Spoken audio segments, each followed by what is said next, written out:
Mi esposa heredó $100 millones y en menos de una semana me echó de nuestra casa, la casa que yo construí, como si fuera una basura olvidada en la acera. Dijo, con una frialdad que me heló los huesos, que ya no me necesitaba. Que ahora tenía una nueva vida, una vida donde yo, evidentemente, no tenía cabida. Pero lo que ella no sabía, lo que había olvidado convenientemente en su nueva euforia millonaria, era que aquel papel que firmó por amor o por conveniencia, 14 años atrás, se convertiría en la llave maestra de su propia ruina. Si alguna vez alguien te subestimó, te dio por sentado mientras tú entregabas tu alma, si te abandonaron cuando más confiabas, esta historia resonará en lo más profundo de ti.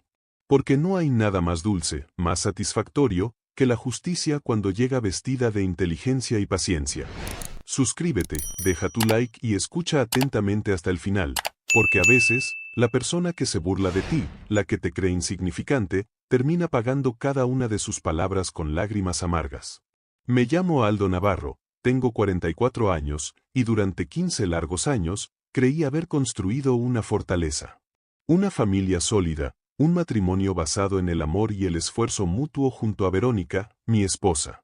Nos conocimos en los pasillos ruidosos de la universidad, cuando ninguno de los dos tenía nada más que sueños en los bolsillos y ambición en la mirada. Yo trabajaba de noche como repartidor de pizzas para pagar mis estudios de ingeniería, y ella, con sus ojos brillantes, soñaba con ser una diseñadora de interiores reconocida. Compartíamos todo en aquel pequeño apartamento alquilado, los miedos a no llegar a fin de mes, las cuentas que se acumulaban, las ilusiones de un futuro mejor. Éramos un equipo, dos almas luchando juntas contra el mundo. O eso, al menos, fue lo que yo creí durante demasiado tiempo. Durante los primeros años de nuestro matrimonio, la balanza del esfuerzo se inclinó casi por completo sobre mis hombros. Mientras yo trabajaba jornadas interminables, primero como empleado y luego poniendo en marcha mi propia pequeña empresa de mantenimiento industrial, ella trabajaba por temporadas cortas y el resto del tiempo lo dedicaba a estudiar cursos de diseño que rara vez terminaba, o simplemente a tomarse un descanso para encontrarse a sí misma. Yo nunca me quejé. Callaba y seguía adelante, repitiéndome como un mantra, es una inversión en nuestro futuro. Algún día, todo este sacrificio valdrá la pena. La casa donde vivíamos, una hermosa residencia en un barrio tranquilo que compré con mis primeros ahorros importantes. El coche de alta gama que ella conducía con orgullo. Incluso los muebles de diseño que presumía ante sus amigas, todo, absolutamente todo, salió de mi bolsillo, de mi sudor, de mis noches sin dormir. Y entonces, cuando mi negocio finalmente empezó a despegar, cuando los contratos importantes comenzaron a llegar y nuestra situación económica pasó de cómoda a próspera, ella empezó a cambiar. Sutilmente al principio, luego de forma más evidente. Ya no hablaba de nosotros, de nuestros planes. Solo hablaba de yo. Mis logros, mis contactos, mi futuro. El giro del destino, ese que parece sacado de una novela barata pero que golpea con la fuerza de la realidad, llegó una tarde de martes. Recibí una llamada de un número desconocido. Era su abogado. Sí, ella ya tenía su propio abogado, aunque yo no lo sabía. Señor Navarro, me dijo con un tono formal y frío. Lamento informarle que el padre de la señora Verónica, don Julián, falleció esta mañana. Hizo una pausa. Como usted sabe, él era un hombre de negocios muy exitoso. Ha dejado una herencia considerable a su hija. Me quedé en silencio, procesando la noticia. Sentí pena por ella, a pesar de la distancia que se había instalado entre nosotros. Su padre, aunque nunca me aceptó del todo, era su padre.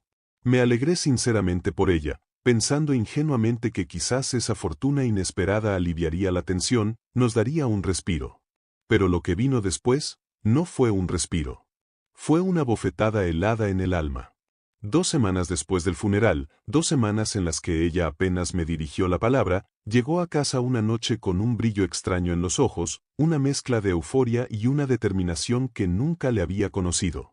Se sirvió una copa de vino caro, se sentó frente a mí en el salón que yo había decorado, y me miró con una soberbia que me dejó sin aliento.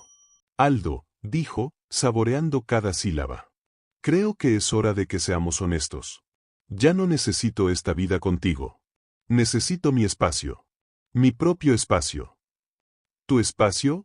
Pregunté, confundido, aunque una parte de mí ya sabía hacia dónde iba la conversación. Sí, respondió, su voz ahora cargada de un desprecio mal disimulado. Como sabes, he heredado $100 millones. $100 millones.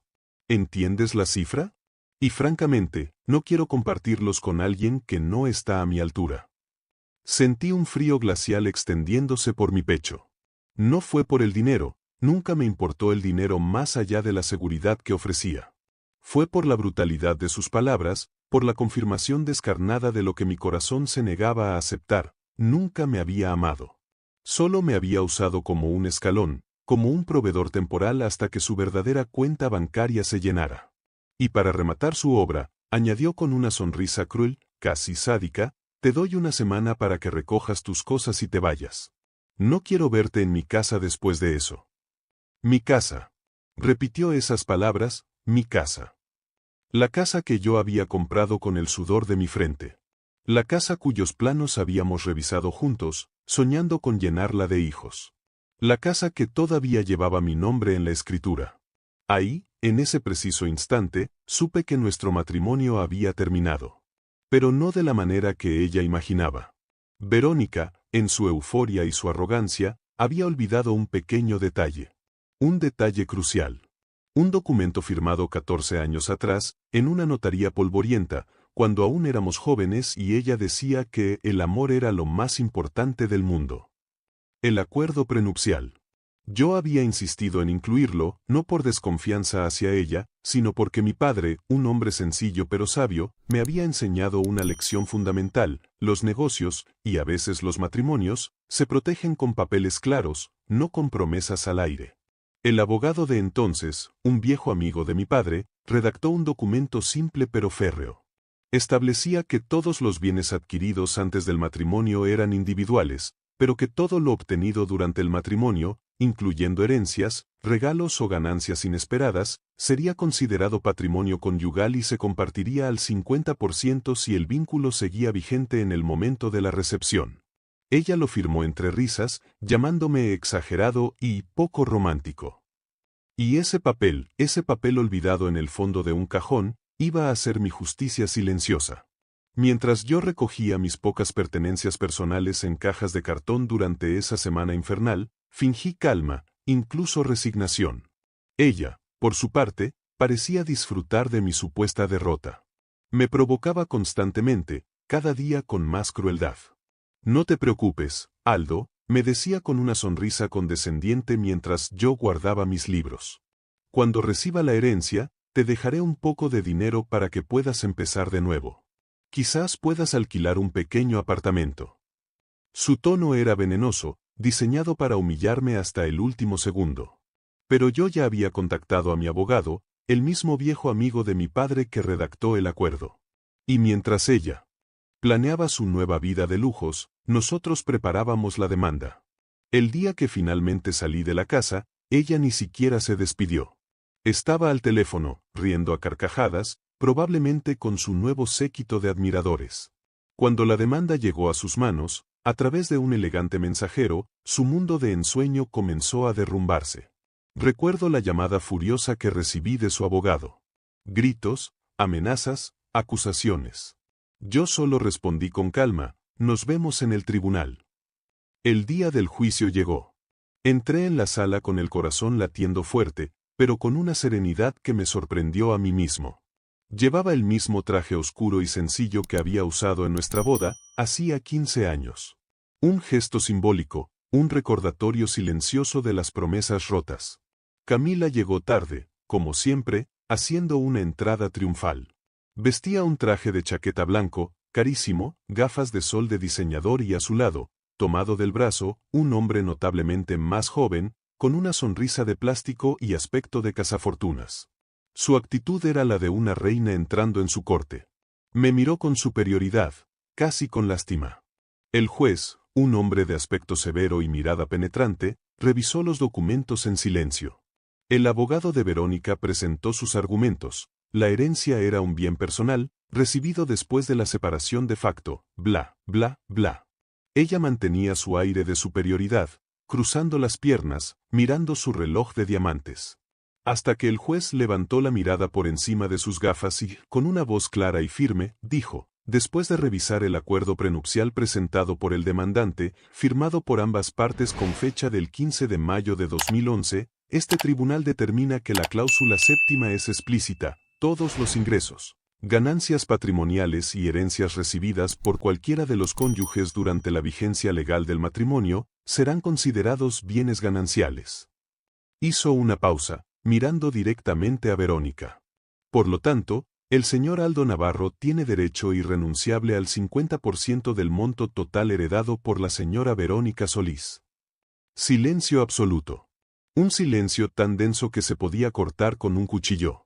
Podías escuchar el eco de la respiración entrecortada de Verónica. Su rostro perdió todo el color.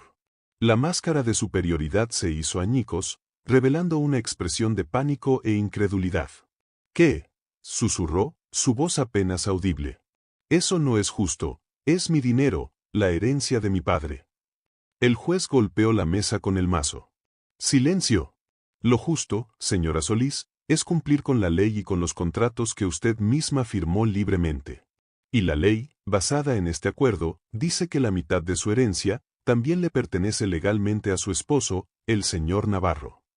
Su abogado, pálido como ella, intentó apelar, argumentar tecnicismos, pero el acuerdo era blindado, redactado por un maestro. Estaba atrapada. Al final, no solo había perdido a un esposo al que despreciaba, había perdido $50 millones por su propia soberbia, por no haber leído la letra pequeña 14 años atrás. Pero la historia tiene un giro más, una ironía final que ni yo mismo había previsto. Cuando salimos del tribunal, ella se acercó a mí, sus ojos inyectados de furia. «Eres un maldito oportunista, un ladrón», me gritó, olvidando toda compostura. «No, Verónica», le respondí con calma. «Soy el hombre al que echaste de su propia casa sin saber que, al hacerlo, también estabas abriendo tu propio ataúd financiero». Se quedó sin palabras, temblando de rabia. Su joven novio, al ver que la gallina de los huevos de oro ya no era tan dorada, se dio la vuelta y se alejó discretamente, dejándola sola en medio de la acera. Y yo, por primera vez en años, respiré una profunda sensación de paz. Con mi parte del dinero, no compré yates ni mansiones. Compré una pequeña y hermosa casa frente al mar, el lugar donde siempre había soñado retirarme.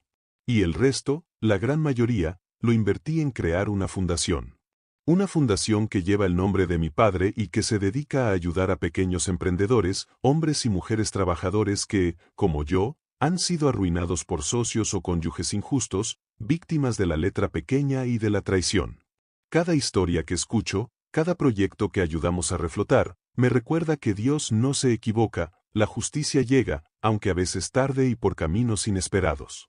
Supe, por amigos en común que ahora sí me llamaban, que Verónica lo perdió casi todo en abogados y malas inversiones, intentando recuperar lo irrecuperable. Intentó demandar al banco, al abogado que la traicionó, quien resultó ser cómplice de su padre en otros negocios turbios, incluso intentó demandarme a mí de nuevo.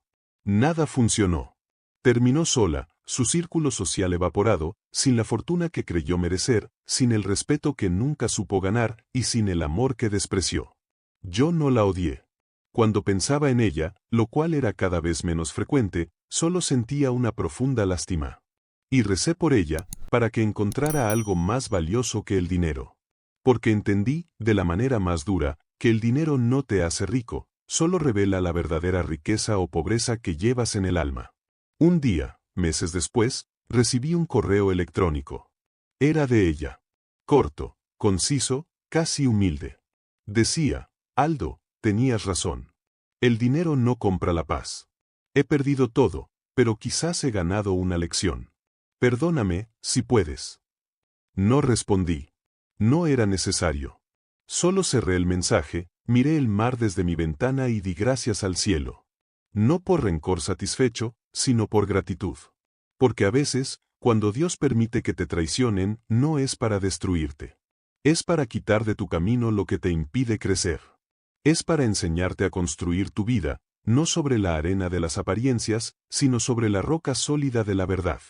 No hay riqueza más grande que la paz de una conciencia tranquila. Y no hay castigo más severo, más largo, que el peso de la culpa y el arrepentimiento. Verónica heredó millones, pero perdió lo único que el dinero jamás podrá comprar: el respeto por sí misma, la dignidad y la oportunidad de un amor verdadero. Si alguna vez alguien te echó de su vida creyendo que eras poca cosa, si te despreciaron por no tener un apellido o una fortuna, recuerda esto: Jesús está regresando, y su justicia es perfecta, completa. Estas historias no son solo de venganza, son de lecciones profundas. Perdona, no necesariamente por ellos, sino por ti. Sigue adelante con la cabeza alta y confía en que lo que es verdaderamente tuyo, lo que Dios tiene para ti, nadie podrá arrebatártelo.